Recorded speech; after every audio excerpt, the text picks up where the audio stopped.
to President and CEO Gary Shapiro. He's here in a Fox Business exclusive. Gary, this is a very fascinating report and very timely, obviously, with all of the contention we are dealing with when it comes to the U.S. and Chinese relations. Do you think that working with other allies around the world could get us less dependent on the supply chain of China? I do, Cheryl, and thanks for having me. Certainly with the geopolitical tensions and the fact that China basically is the world's exporter, we as a world have come to rely on them. In fact, about 23% of our consumer technology product comes from China now. So it makes sense to look at options given the politics and given the fact it just doesn't always make sense to have one sole source supplier. But we can't bring it all back here, not in 10 years and not even at a reasonable cost.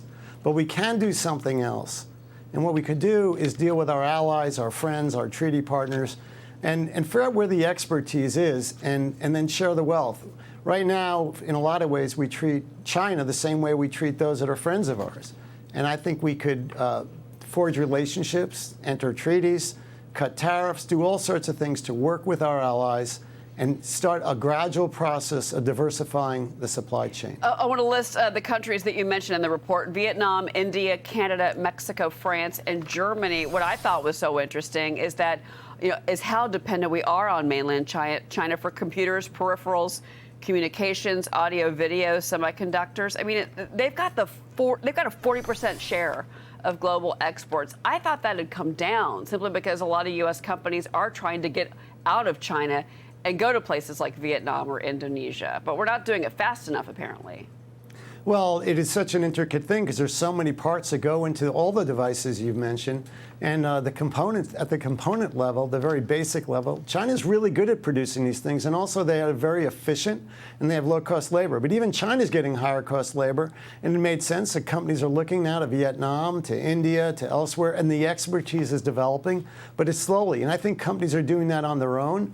But I think what we can do as a country to make sure that the process works better, because we learned a lot from COVID. It's the supply chain vulnerability, which affected us all from everything from toilet paper to our automobiles. So we have to diversify that, and that's why we looked at this with Kearney. It made a lot of sense, and we walked away thinking, wow, there's things out there we could do. There's like the Trans-Pacific Partnership Agreement, basically, which is a trade agreement that our Asian friends have entered, and we have not. And the whole partnership was created basically to allow some competition with China, and we are not part of it yet. Well, yeah. Similarly, we could have relationships with India and Vietnam. Now, we may not agree with everything about these countries. Certainly, India has some protectionist policies. Vietnam is communist, but very embracing the free market right now.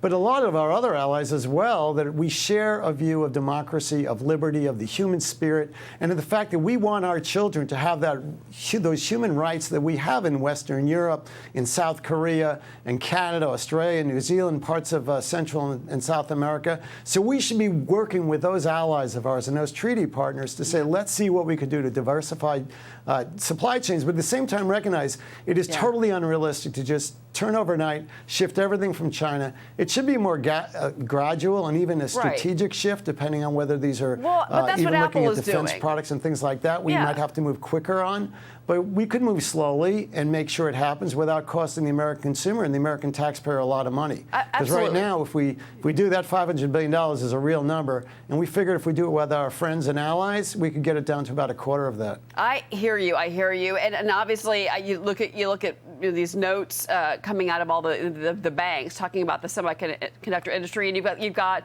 the Biden administration saying bring semiconductor manufacturing back to this country, and I think that's a good thing. Before you go, I got to ask you about the Consumer Electronics Show. January is going to be here before you know it. I'm curious what you think the vibe is going to be and the feel is going to be, because look, we are in a higher interest rate environment, and a lot of technology companies, that kind of hurts them with the bottom line. What are you expecting, Gary? Well, CES in January 9th through 12th in Las Vegas will be fabulous.